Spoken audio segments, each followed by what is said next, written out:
playing in a style like we have? What is it that you jumps off the page for you? I mean, the speed is crazy. This is the Sean Miller Podcast, presented by Deer Park Roofing. Now, here's your hosts, Paul Fritchner and Adam Baum. Welcome back to the Sean Miller Podcast. Paul Fritchner with you. As always, we'd like to thank our presenting sponsor, Deer Park Roofing, for helping make all of this possible. On this episode 12 of the Sean Miller Podcast, we have grad transfer guard Quincy Olivari for a film study. If you want to go watch the show, make sure you do that on YouTube. If you're listening to this in audio form, the middle portion of the show, as you might remember from some of the old film studies we've done, it's a breakdown, both of defense, offense, and how Quincy's been playing this year in a Xavier uniform. So you can check it out on YouTube. If you're listening to this in audio form, make sure you leave a rating and a review. If you're watching on YouTube, go like the video and make sure you subscribe to the channel. Again, this is a film study with Quincy Olivari. Well, Quincy, welcome to the Sean Miller Podcast. Only Bob Nungy has said no. So we're building the case. Appreciate you agreeing to come on. Yes, sir. Thank you for the invite. I thought a number of things that I wanted to bring up on today's podcast with you is, and one of which is, Quincy, the whole transferring thing. I don't know if everybody completely understands it. I think maybe sometimes the casual observer see someone like you leaving one program, in your case, Rice, don't even know if you graduated or not, and now coming to a place like Xavier in the Big East Conference and making this seamless, easy transition, right? Eligible right away, and like, wow, I mean, that looked pretty easy. Right. In my opinion, I think doing what you're doing, because we're in the middle of it, is as hard in some ways as leaving high school and going to college for the first time as a true freshman. Because look, high school senior to true freshman, everybody understands you're the youngest person and people in the gym, right, on the team. The expectations aren't as great. When you leave a place, school A, to go to school B, man, that pressure seems to be there on day one on guys like yourself. So I would just be curious, kind of walking the timeline in your mind, and just some things like, as you forget making the decision, but leaving one school and now showing up here in our program, the different things you've had to work through to become successful. The first is definitely geographic. I from Atlanta, then lived in Houston for 4 years. So just weather-wise, I was used to something specific, and then coming up to Cincinnati, having to experience 4 seasons, that's definitely like the first thing that jumps off the map. But then school-wise, the positive was getting used to not having class as much. With our grad program, everything's online. Let's rewind. You graduated from Rice University. Right. I mean, Rice University is one of the world's premier academic institutions. Correct. I mean, you get a degree from there, man, a lot of people feel like you're set for life. And you came to us having already accomplished that. Yes, sir. Talk about that process, the 4 years, the difficulty, the sacrifice. Oh, yes. I mean, my freshman year at Rice, I mean, it was an adjustment, just getting used to having to be on my own, be responsible for myself. But as I kind of got adjusted to that, Rice was Rice. The rigorous courses were rigorous, but the staff there, the athletic department, everyone around you is definitely there to help you. Like I tell everyone who's going to college, as long as you're respectful when you ask for help and you reach out and network, people will want to help you succeed, because asking for help is a step in the right direction. And that the people at that school and the people that helped the basketball team, the whole athletic department were huge in why I was able to graduate. Yeah. So you come here, number one, different, like you said, geography. 4 seasons, especially now in the winter. It's cold outside, right? The sun can disappear at our stages. Coming from Atlanta and Houston, especially Houston, that's different, I know. How about above and beyond that? Again, the casual observer, how hard can it be? You've been in school for 4 years. You're eligible right away. What are the things that you have to work through? Because I think back to like watching you, coaching you when we were going through our scrimmages or in mid-October, late October, you were clearly going through an adjustment, right? Just breaking through a comfort zone. You know, being at Rice, it developed me into a player, and it developed me into a complete player, but I hadn't played at a Big East level. I didn't play at a Big 12 SEC level, like a high major level. Yeah. So just coming here and playing for a coach such as yourself who knows what it takes, the intensity, what a conference game looks like in the Big East, and challenging me to take it to another level is definitely an adjustment. It was a learning curve, or a learning period, I should say, because I had been used to playing like I knew what a conference game in Conference USA looked like, and what that entails. But like even St. John's, like that first Big East game or conference game was like, it's another level. And that preseason period where it's like you're pushing us because you know what's coming, and I don't. So I'm thinking that I'm trying my hardest, but really, you know, that there's another level I can go. It was definitely an adjustment period. And I mean, you definitely coached me through it and helped me through that and helped me be more prepared for the moment. But at the time, it was I was just looking like I thought I was going as hard as I can, and I really wasn't. And I think that's one of the things as a coach, Quincy, that's really difficult because, you know, to push somebody to go harder than they have gone before, or to kind of go to a level that sometimes you don't think you can get to, it's not always comfortable. If it was, everybody would get there. So with that, you know, sometimes you call it tough love, sometimes, you know, rising, keeping the standard higher than ever before. But I think the one thing that we all of us, our staff, your teammates, people that love Xavier basketball are growing to appreciate about you. Everybody thinks about your offense, and you're becoming more and more efficient and even more complete on that side of the ball. But let's face it, that's something that you've always done well in terms of when they think of Quincy Olivari's game, they think about offense.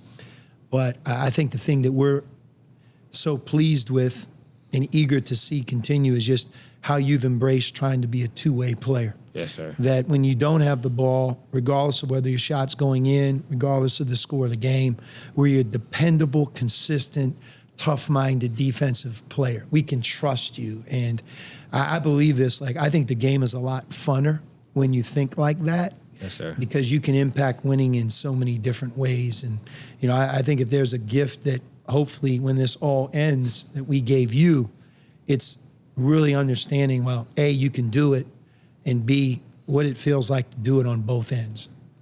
Yeah, yes, sir. I definitely agree. I mean, I think that was one of the biggest things I was struggling to learn was the next level for defense. And once I kind of started putting it together and seeing like what you all were teaching and how fun it can be, it definitely kind of helped me go to another level for sure.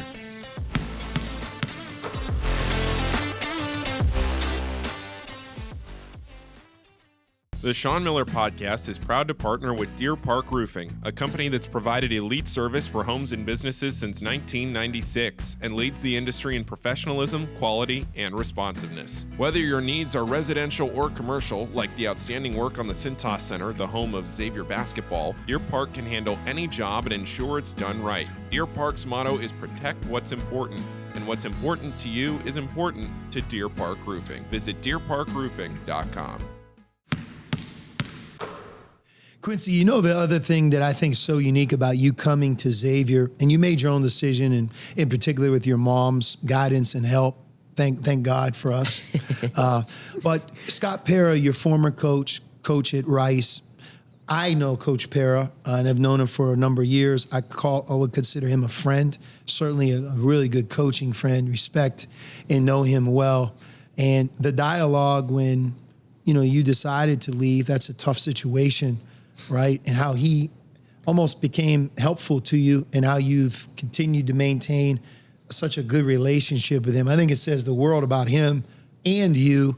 And also just, I think it's unique that we're almost all in this together, you know? Yes, and as a coach, when you can help a young person grow, That's what this is about for us. So talk about your relationship with Coach, both then and now, and even in the recruiting process, how he was like one of your advisors. Yes, sir. I mean, Coach Pera, I consider him now like another father figure. You know, like obviously I have my dad that I go to, but like Coach P, he's been there for me through some of my darkest moments when I played for him. He's shown me a lot of love, and he's also disciplined me and guided me in the right direction when times looked like I was struggling. And I really do thank him for that. When I was at Rice, you know, whether it was off the court, on the court, he taught me so much, helped me grow into a man. And then when I kind of told him I think I want to transfer, it was tough for him at first. I mean, I'm not gonna lie, when I sat in that office and told him that I was gonna do it, like, we both kind of shed a tear. Like he was just like, you know, I thought it might come to this, but you know, he understood that I wanted to do, I thought that was best for me, and he said he would be in my corner. And he told me, he reassured me, if I have any questions about any coach, any school that calls, just ask him. You know, he knows more about them than I do, and he'll be 100% honest with me. And so when Coach Cohen reached out and Xavier, just the whole staff started becoming more interested in me, and I talked to him, eventually you could tell that through all the other 40 schools that were contacting me, that seemed like the right place for me. He knew you all, he trusted you all, and he actually was a part of my commitment. You know, when I surprised you that Monday that Davion committed, I called you off of his phone, and I did it in his office, you know, and he still keeps up with me. He contacts me. He contacted me. He texted me after the first, or before the night before the first game, and he just said, you know, it hit me again that you won't be suiting up for me this year. And he got a little emotional, and that just kind of like I kind of got a little emotional too, just like, because I tell him a lot, like, I miss you, just because like you, like, I love you, you know, right. Like you really are one of somebody that I care about bigger than basketball. And he texted me like even after the Delaware game, just like some more leadership points to help become a better leader and stuff like that. When I went to Houston for Christmas, we connected. I went up to the school and we talked for a little bit, and you know, it was good because Coach Pera, I wouldn't be here at Xavier. I wouldn't be the basketball player I am if it wasn't for some of the moments that we shared together as a coach and a player. Yeah, no, it's incredible to hear you talk like that, because again, the perception of when a player leaves one school and goes to the next is that, boy, everybody must be angry at him, and he must sometimes be angry at the place, and he's leaving because he didn't like something. And oftentimes, especially in the new world, that's not the case. It's leaving one place to maybe reach your goals and dreams, and that both people and places will be fine moving forward. And I think that's what's great about your story.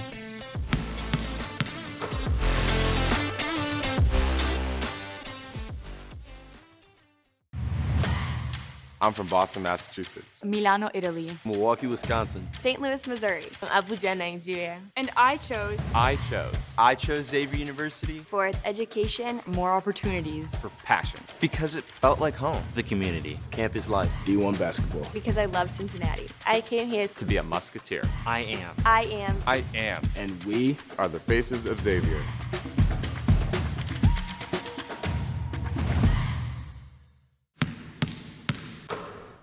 So Quincy, talking about being a two-way player, being more efficient on offense, which we're moving in the right direction. You know, here we are 13 games in and entering true Big East play as the new year's on us. But we also have a lot behind us, especially with the schedule we played. I'd like to go over a couple of these clips. You and I have already talked about this, sometimes in front of the team, sometimes behind closed doors. But this is first the defense, okay? And I think your development and your buy-in to being a two-way player and a really good defensive player. Early in the year here, I think this game might have been against Oakland, one of our non-conference games, one that didn't work out for us. But again, just jumps off the page for me. Just look at your intensity here. Boom, in a stance. Again, this is Bryant, maybe. Yep. Going, this guy Pinzone's a very good player on offense. We gave you the assignment, staying in a stance, and then first to the floor, right? So anytime that we do that as a team, we reward you guys, with what we call our identity clips, right? Yes, sir. But great job. First to the floor, sacrificing your body, gets to the end of the clock, sets the tone. Against Houston, and we always talk about next play. This is off of a turnover, and a lot of times when you turn the ball over or your team does, guys give in. They don't compete on that very next play. So this is a quick change where we do turn it over. You keep playing, here you are, and you go vertical, right? So part of what we talk a lot about is as the charge has been negated out of college basketball, everybody has the opportunity to go straight up, show your hands, land in the same place, and that's a great job. And as you go vertical, Davion also doesn't give up on the play, and he runs in full court, taking a short 2 points and turn it into a defensive stop. Here's a great team defensive clip from earlier in the year as well, right? Putting it all together, all 5 guys. Here you are, being the head of the snake right here at the beginning, guarding the other team's point guard. In a stance, great ball pressure. And again, I think we talk a lot about, right, showing your hands, hitting them with your chest, learning how to not foul over the screen, veer back. Now you're on a big switch back, and you get a steal. Awesome job. Awesome job. One more against Houston.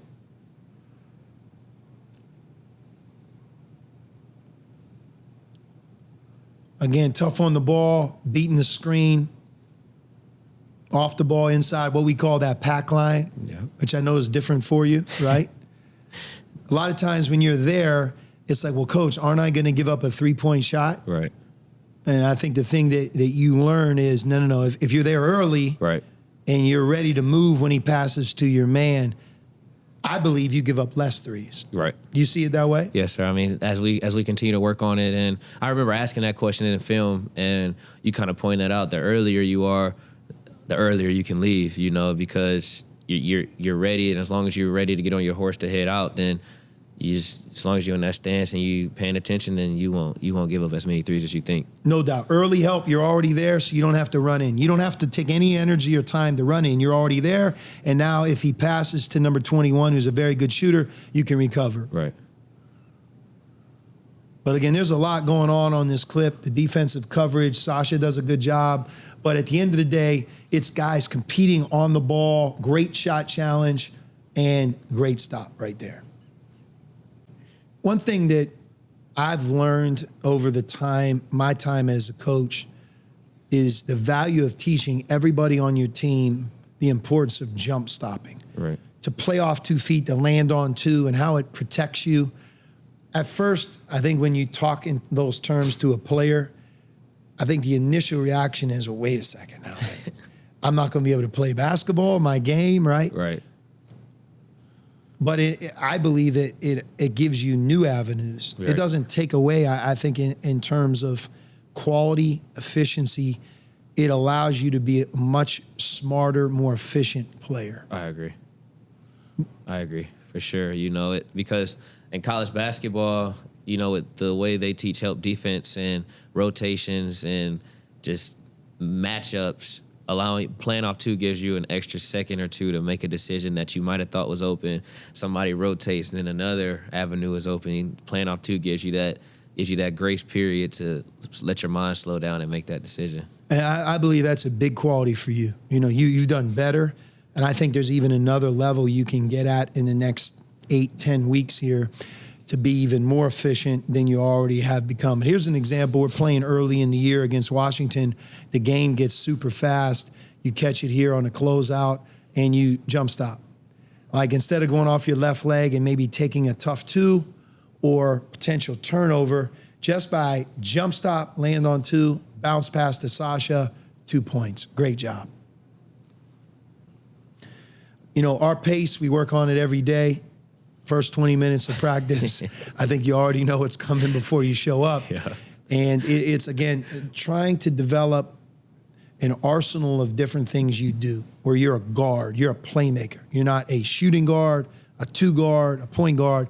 You're a playmaking guard. Right. And here's an example of, again, your improvement, your steady improvement where here you are, you're really our point guard on this possession, and you make a great decision and score. Now, that's an example of you not playing off of 2 feet, Right. because it presented itself as a layup. But Correct. what about the pace? What about playing in a style like we have? What is it that you jumps off the page for you? I mean, the speed is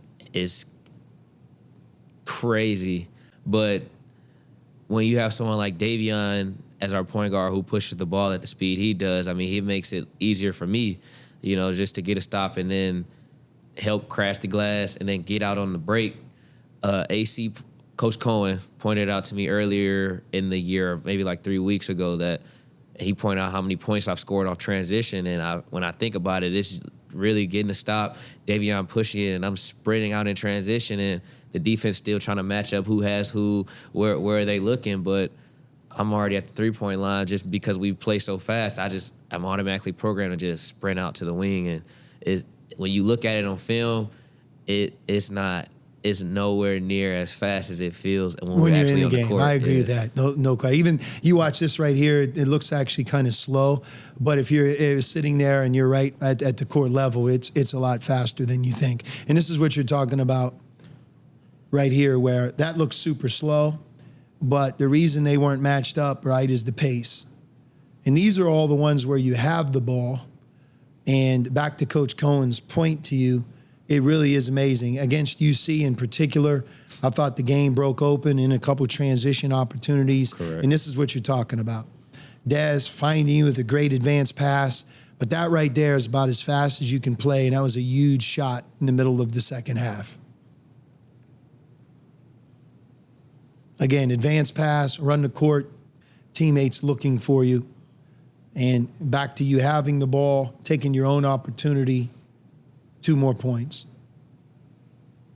Now, once we get into the half court, again, back to the interchangeability between the guards, the development I think that you're experiencing of looking for the pass as well. So Right. it's, learning that if I make the pass, I'm much more difficult to guard. Right. Walk me through this right here. This is what we call late lob. So we running through, and I'm rising to catch.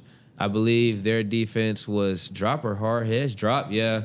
And so I see Abu's man is guarding me, which means that Abu either be late on the late lob, or Kachi, who's sealing in, his man will have to help on Abu. As I'm continuing to drive to the paint or the free throw line, we make our free throw line decision. I see Kachi's man has helped up, which means Abu is wide open beneath Kachi, and I put it right next to the rim for Abu to go get it. Right, great play.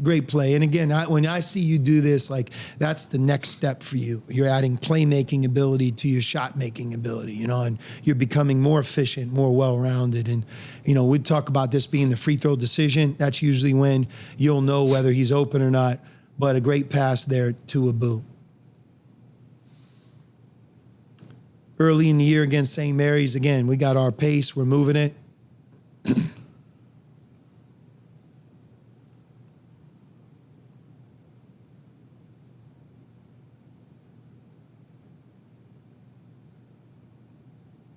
And now this is a back to off the ball where you're learning how to play without the ball. So when you look at this right here, you see sprint away is what we said. Right. What are you thinking right now? As Trey's driving and attacking the nail, to give him more room, I have to sprint to the corner, which will then, my defender, he's ball watching, he'll have to make a decision whether he gets out the way, which gives the alley for Trey to drive, or if he stays there as I shift to the corner, I'll have a wide open three. Right. And by the way, if you just stand and you don't know what you're doing, none of that's true. Right?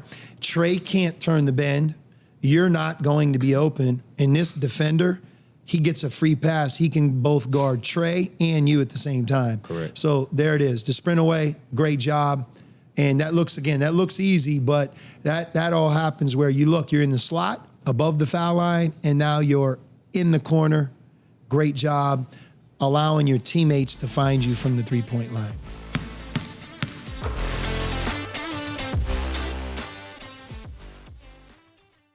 The Sean Miller Podcast is proud to partner with Payroll Partners, where you're not just a number, That means providing a best-in-class HR and payroll experience that was built on award-winning technology and live support customer service with a dedicated payroll specialist who's just a phone call away.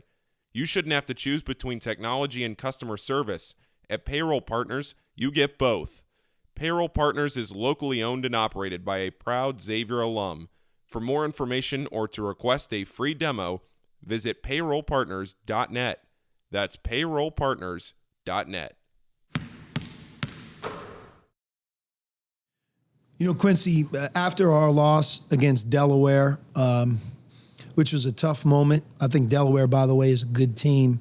And, you know, one of the things you learn is in college basketball, you got to be ready every night, got to be at your best, regardless of who we're playing. And that also prepares you for life as a Big East guard, Big East coach, because, you know, Lord knows these 20 games, now 18, they're battles every night. You're in America. Sure. We're in America's best conference, okay? Sure. You know, I think for me, I looked at our team feeling like I needed to help you guys emerge as the leaders. Right. Back to transferring, when you've only been here for a couple of months, it just doesn't feel right sometimes to speak up, even though you might be our most experienced player overall. Right. Because, Coach, I've never played in a crosstown shootout. I've never played an away game for you. I've only played in a couple games at Xavier. You really want me to be the leader? And the way it works these days is the answer to that is yes. So we kind of developed our leadership council, which is Davion, who's just like you, coming from a different program, Abu, yourself, and then Dez, who was here a year ago, but Dez is younger than all three of you guys, right? Right. So I think what we came up with is a group of 4 with my help and direction to be the voice and the reason and almost set the tone on an everyday basis for our team. How did that feel when I talked to you about that? And as you think about this, because here we are roughly halfway through our season, how do you feel about being one of our team's leaders? Well, when you first approached me about it, it felt reminiscent of Coach Pera when he talked to me, Max, and Trav last year. When we started the year, I mean, the way we started last year, we didn't expect for it to go like that. And then we lost to Middle Tennessee State by 40. And I remember he sat us down in a hotel room and he told us what we needed to hear. And from there, we started a leadership group. And immediately after that, when we got back, the seniors, we had like a 3-game MTE at home against Georgia Southern, Eastern Michigan, I believe, and Houston Christian. And as a senior group, we just sat down and said, we got to change something. We can't have this year go how it's going. And Coach P's right. And then we ended up going 3-0 at home. We changed the tide. And so when you brought that to our attention, it made me think this is similar to last year. This is another test from God to see if I've learned and if I'm ready for this position. And so it was more like, okay, this is a test that I'm ready for. And I tried my best to bring those other 3 guys with me because, I mean, like you all say, I feel like I have the personality to bring everyone else together.